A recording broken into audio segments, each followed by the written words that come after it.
Leslye, Amandla, if you two had your own lightsabers in real life, I'm starting here, what color would it be? Red. Red. I knew that. I said that about you yesterday. Really? I was like, Leslie's is red. What does it say about you? I mean, Leslye is Sith. yeah, I'm dark-sided. Clearly. I've always been dark-sided. All Sith here. Yeah, a lot of the color. Yeah, exactly. Mine's purple. Purple. Okay. All right. I like it. Awesome. All right. Let's talk about the Acolyte. The Acolyte, it digs into this High Republic timeline, and I'd love to come to you, the creator of the show.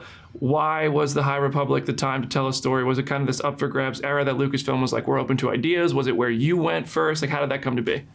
Definitely a bit of both. Okay. Of course, the former is absolutely true, but I did, as a big fan, I thought, well, if I want to tell my own story, what am I the most interested in? And it was the rise of the Sith. I mean, how did the rule of two continue through all of this time until Sidious and Maul reveal themselves in The Phantom Menace? So that just sparked for me the most interesting place for it to take place. And I think the end of the High Republic is just a place where the Jedi find themselves almost a little too safe. They feel a little. They're almost in this place where they can't imagine a threat coming at them. Oh, yeah. So I think what May starts with them is something that really ruffles their feathers. They definitely were not expecting someone to come at them straight on. Yeah. Mm-hmm. So let's talk about May and that timeline, because the end of the High Republic, like you kind of just talked about, the end of the High Republic really is like this political upheaval kind of change in the Star Wars universe, and it's, time of peace, not so peaceful after that. Mm-hmm. And your character sort of also has that sort of pivotal experience, I think, throughout this show. And I've only seen the beginning, but I'd love to hear about how you think May's journey kind of reflects what's going on in the universe as a whole. It's a great question, and one that I feel like people who love Star Wars watching this show are going to debate a lot. I think we live in a time in which there's a lot of conceptions around the Force, different communities that utilize the Force, and like in our point in the timeline, the Jedi are kind of the ones dictating how the Force is utilized. And so I think it's so fascinating for there to be this introduction of this character who utilizes it in a different way and comes from a different community, almost a different spiritual community. And because of that, she's more of a danger to them because her way of utilizing it differs from what they're used to. So being Force sensitive means, like on set, you get to use the Force. So if you go like that, people are flying away. If you want to pull something to you, it's going to come to you. Talk to me about, like, is that like an addicting sort of experience? Like, is that kind of like a drug? Like, talk to me about using the Force on using set. The Force? Yes, come on. That's gotta be the coolest thing ever. It is the coolest thing ever, and there's so many things to think about when you think about, Force wielding, because we almost get a lot of creative freedom, particularly with this character, around what that looks like for her, because she's not a Jedi and she's not strictly a Sith. So I thought a lot about my hand positioning. I talked about it a lot with my master Lou, who taught me all my stunt choreography. And for me, I thought it would be more interesting, there is this, this movement is utilized often, and it's the way you're, maintaining chi and balance. But I thought for May, having it be a little crooked and a little more twisted would make more sense for her. That's so, I love how much you thought about it, because I also read about how much you trained and how serious you took it, and I think it's awesome. And it shows, you did such a good job in the show. Thanks. Who else from the cast sort of I assume everybody put some awesome effort into it, but who kind of came up with ideas like that stands out to you, where they were, really kind of putting their personal touches on their characters and the way they use the personality, their Force, all those things with their own, roles? None of them. Nobody else. Yeah, nobody else thought about it. It was just you. Are you serious? Yeah. Okay. I was like, hold on a second. We're not to put her over, but hold on. No. I think that because so many of the cast are playing Jedi. So they all approached being a Jedi differently. Dafne, who plays Jecki, really brought this, even though she's a centered Jedi who's very serious and a Padawan that's faithful, and she also brought this tinge of I'm so excited to be here to Jecki, and I think that was a little bit because Dafne was really excited to be there. I also think that Carrie-Anne Moss, who plays Indara, my wife, Rebecca Henderson, who plays Vernestra, they both said to me how difficult it was to play Jedi, that it was an enormous amount of responsibility. My wife likened it to performing Shakespeare. You have to really ground yourself and trust what you're saying in order to be believed as a Jedi master. So And you also have to be like these lovable characters, but also kind of cocky too. yeah, You know? yeah. I think you have to. We're taking place during a part of the timeline where the Jedi have no reason to think that anybody would mess with them, and therefore I think you see the characters sinking into different versions of their own comfort. Yeah. Yeah. Okay, and this is a quote that we're probably going to end up recycling for like a full month every week, but I have to get it because there is a mystery going on. There's somebody kind of puppeteering things in the Acolyte. So what can you tease about who's sort of pulling the strings? Who is villainously behind the curtain in the Acolyte? Well, it's the inner saboteur.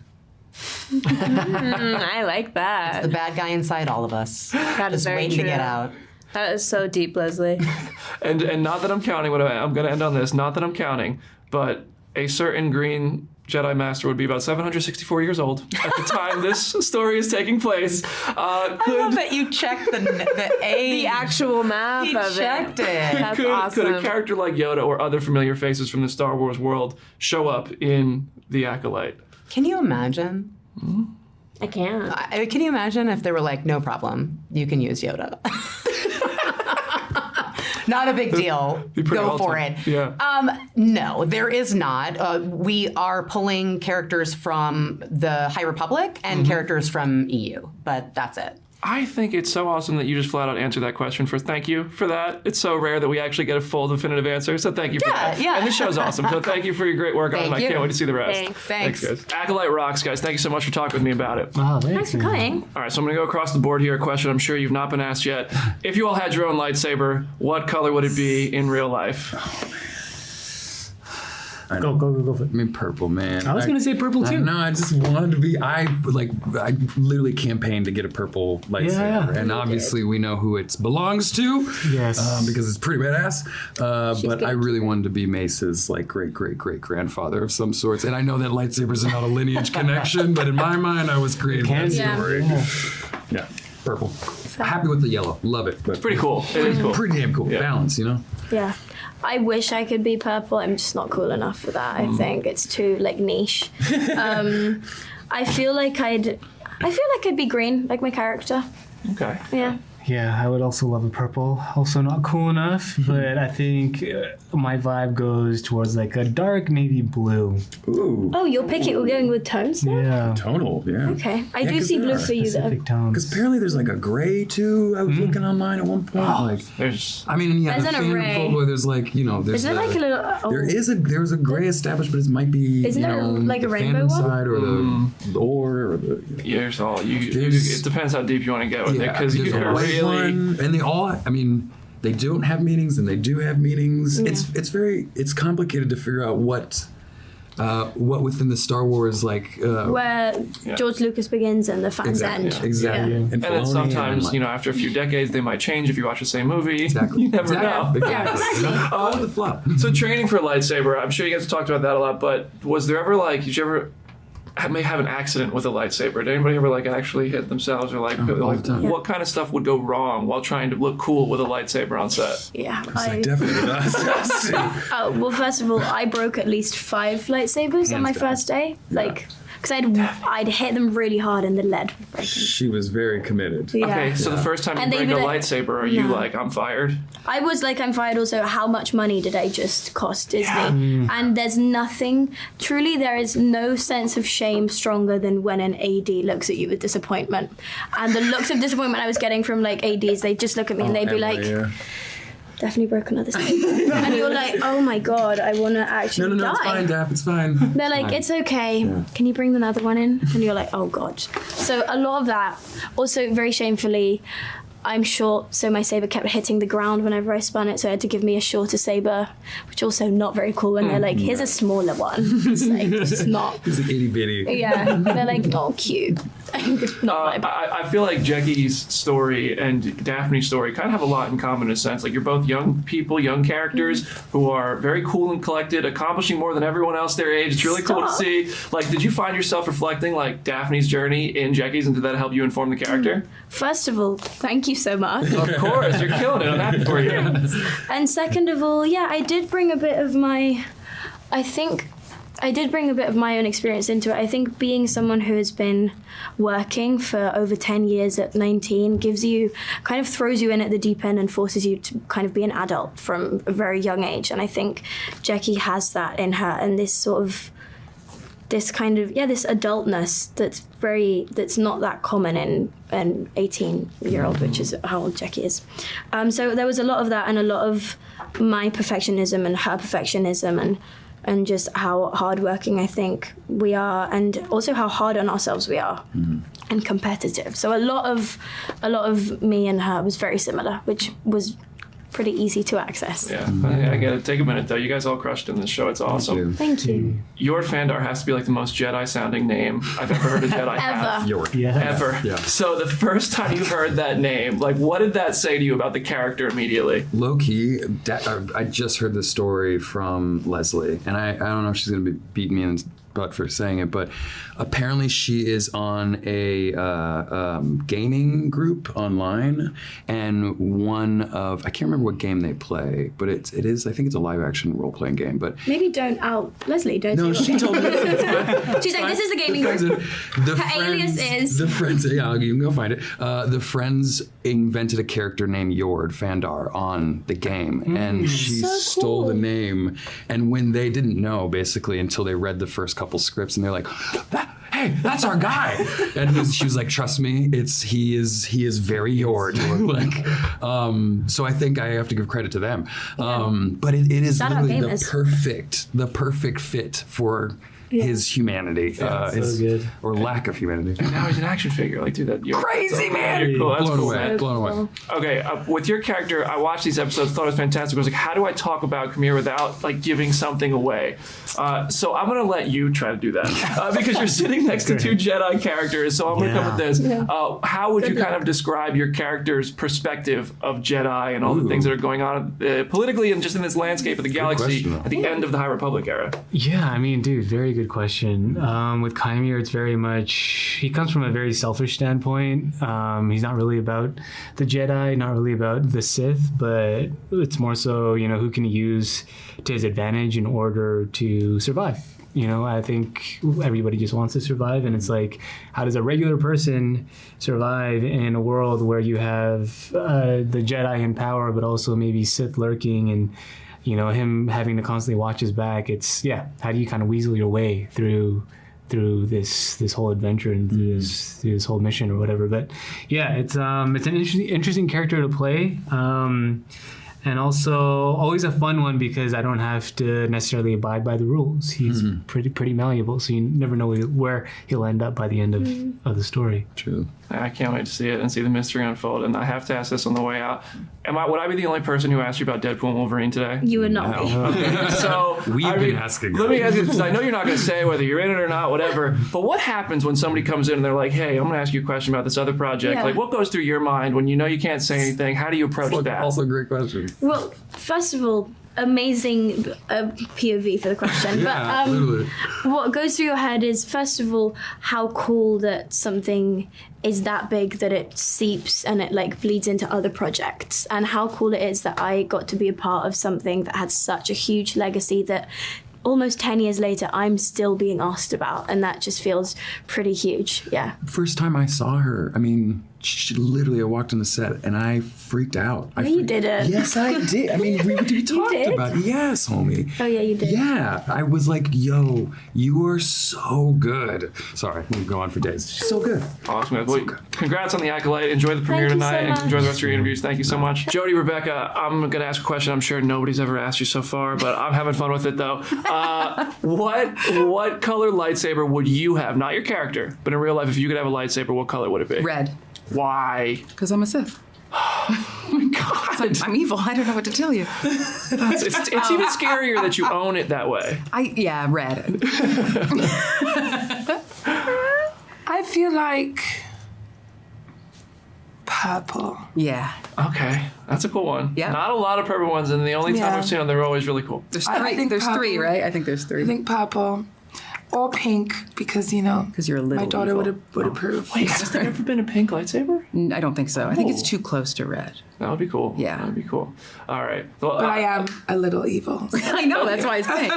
So maybe pink. I thought the Acolyte was fantastic, and you're both tremendous in it. Thank you. And Jodie, your character, in a galaxy where sort of every choice is made by light or darkness, your character really encourages individualism, and I think it's really cool to see that. So I'd love to hear about kind of your perspective of Mother NSA and her relationship to the Force and the politics of this world, and how that informs her choices as a mother in this world. Just having a philosophy that says that instead of saying it's about light or dark, but it's about individualism is very mother-like, right? It's very much like that's definitely what your mom's going to be encouraging. That belief that you're not just one thing, But I also think, Mother Anastasia represents a philosophy that is more about connection to life and less about connection to dogma.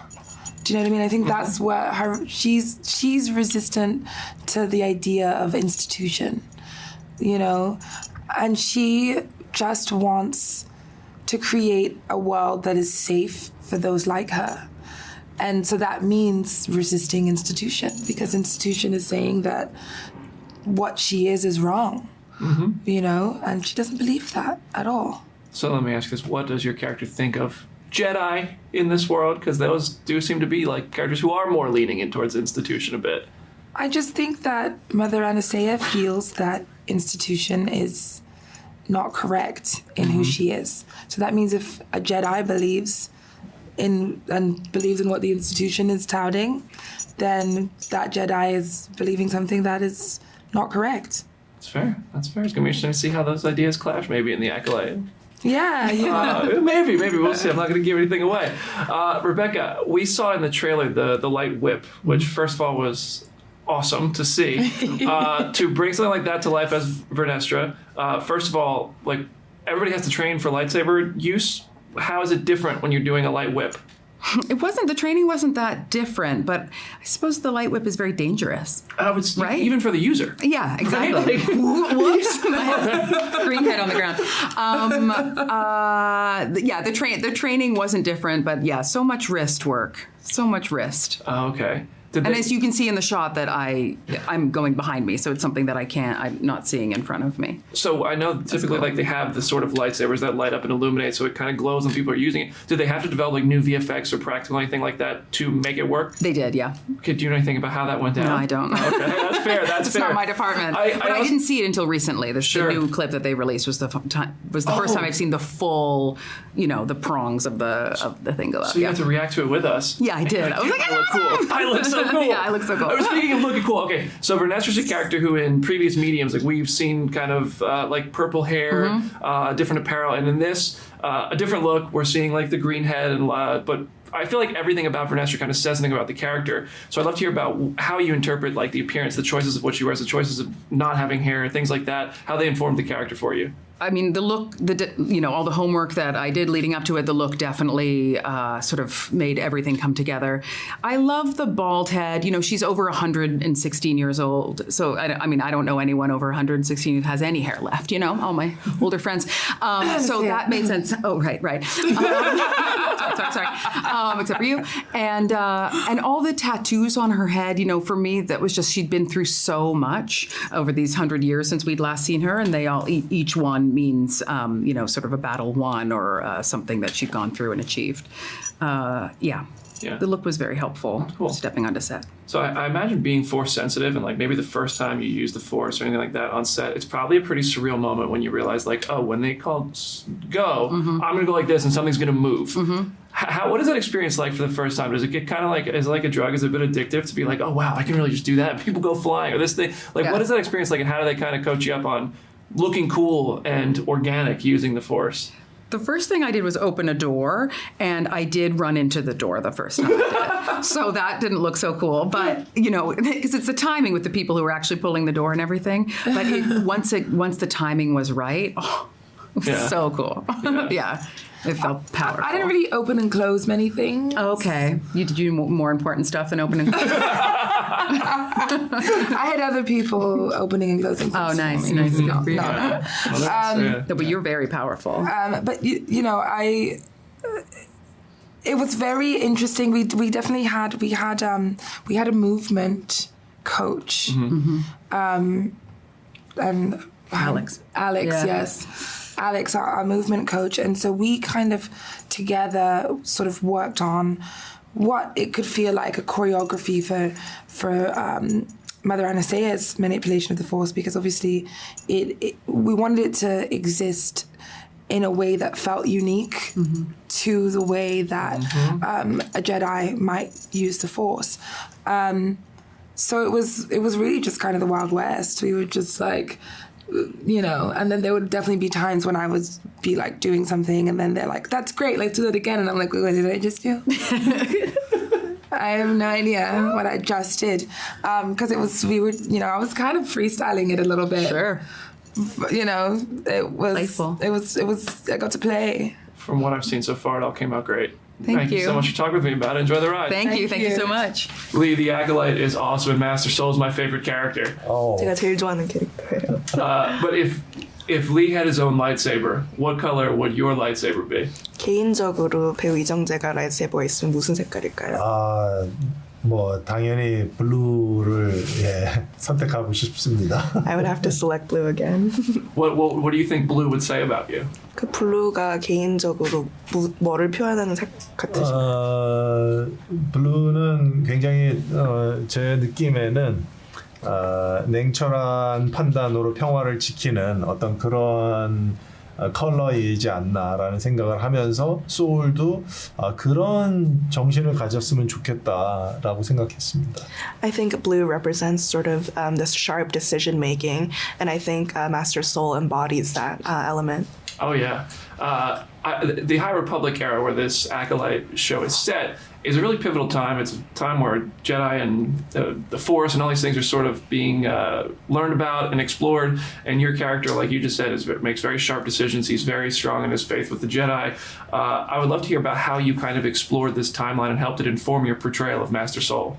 그 하이 리퍼블릭이 아주 중요한 시기인데 그런 만큼 이 타임라인이 어떻게 캐릭터를 만드는 데 영향을 미쳤나요? 아무래도 에피소드들 중에서 최고로 이제 전 시대의 이야기다 보니까 조금 더 저는 제 느낌에는 조금 더 아주 그 세련되지 않은 조금 투박함이 있는 그런 표현으로 좀 연기를 하면 좋겠다라는 생각을 하게 됐고, 그러다 보니까 이 그 포스를 이제 사용하는 어떤 그런 그 제스처라든가 그다음에 라이트세이버를 사용하는 액션 코리오그래피에서도 아주 세련된 어떤 그런 그 스무스한 그런 느낌보다는 약간 좀 투박하고 약간 좀 이렇게 거친 그런 느낌이 오히려 이 시대의 배경에는 맞지 않나라고 생각해서 약간 좀 그런 식으로 표현을 했는데 다들 그 부분에 있어서는 같은 생각이셨던 것 같아요. So the Acolyte takes place, like and you mentioned, a timeline that is 100 years before any kind of pre-existing timeline. So I think in my approach to Master Soul, I didn't want him, the acting, to feel like overly like sophisticated, especially in terms of the gestures I was using in concern to the Force. I didn't want it to be too sleek and smooth. I wanted it to feel almost blunt and rough, and I think a lot of the actors within the Acolyte kind of had a similar approach. Oh, very cool. So you mentioned using the Force.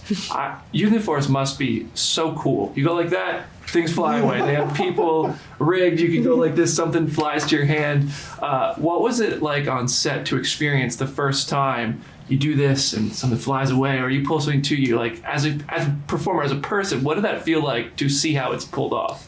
그 이제 포스 쓰는 게 너무 멋있는데 배우로서 그 포스를 처음 적용하는 걸 보았을 때 기분이 어떠셨나요?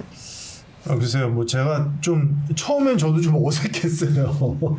I felt a little awkward at first. Really? 아니, 이게 정답이 없는 거니까.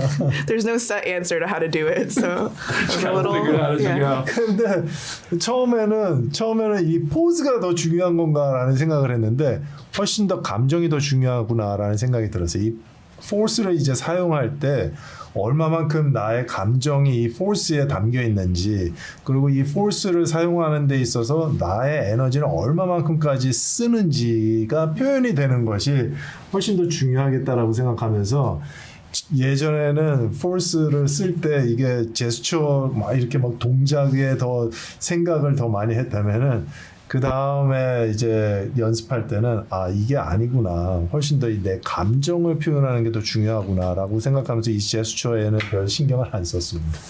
I thought it was really the pose that was very important at first, but then I realized it's really kind of the emotion behind it and how much emotion I'm using for that specific scenario and the level of emotion that I'm expressing. So, at first I was like, do I hold my hand like this? Do I do this? I was really focused on the gestural aspect of it, but with more practice and understanding of my character, I really was just focusing on expressing the emotion rather than how I looked using the Force. Okay, so I mean, going off of that, Jedi characters, I feel like a lot of them are defined by their movement, their skill in battle, and their sort of their way of being above everyone else. They're so confident they're going to win every fight, and the physicality is sort of a lot of the times the first thing we think about with a Jedi character. But your character has a lot of emotional investment and relationships, like with the main character May and other characters. So how did you kind of balance that and find the way into those relationships and use those as the driving force for the emotion throughout the Acolyte with Master Soul? 그 제다이라는 캐릭터들은 아주 무술에 능하고 자신감 있는 캐릭터인데, 그런 만큼 이제 그 마스터 소울은 그런 부분도 있지만 아주 감정적인 캐릭터이기도 하는데, 그 무술에 능한 그런 부분과 그 감성적인 부분을 어떻게 밸런스 하셨나요? 저는 아까도 말씀드렸지만은 이 하이 리퍼블릭 그 시대이다 보니까 저는 좀 아까도 말씀드렸다시피 뭔가 이렇게 좀 거친 느낌이 좀 좋다라고 생각을 말씀을 드렸는데, 그게 감정적으로 거친 느낌인 것 같아요. 그래서 아무리 무술을 잘하고 그 다음에 포스가 강한 그런 제다이 소울이다 하더라도 기본적으로 느끼는 그 공포와 두려움은 있을 거라고 생각했어요. 그래서 그 처음 악당을 만났을 때의 그 두려움, 그 다음에 한번 이렇게 탁 뭐라고 해야 될까, 그 싸움이 한번 탁 시작하고 나서 상대방을 딱 느꼈을 때 그 공포, 이런 것들을 좀 표현해 주는 것이 조금 더 소울한테는 좀, 소울이 표현하는 제다이와 다른 스타워즈 에피소드에 나왔었던 제다이들과 조금 다르게 보여줄 수 있는 부분이 바로 그런 게 아닌가라는 생각을 하면서 오샤를 만났을 때의 감정 표현하는 것도 조금 더 인간적으로 표현을 하게 되고, 그 다음에 악당을 만났을 때에도 그런 공포감을 좀 더 표현하는 것이 저한테는 조금 더 다른 제다이로 보여질 수 있는 그런 포인트가 아닌가라고 생각했습니다. Yeah, so I kind of mentioned this like roughness I wanted to embody because of the High Republic timeline, but I think this kind of concerns like the emotions as well, kind of expressing them a little bit roughly. So even though like externally Master Soul is extremely powerful in the Force, I think the Jedi still have like this intrinsic fear, right? Whether it's like the first time meeting a villain or right before or like in the very beginning beginning of a battle, feeling the power of your opponent for the first time. So I think compared to the other Jedi, I really wanted to express Soul in a unique way because he is extremely humanistic, and you see that with his relationship to Osha, but having that like small element of fear or small element of surprise even within a battle. It's my favorite character. Thank you so much. Did such a great job. Thank you.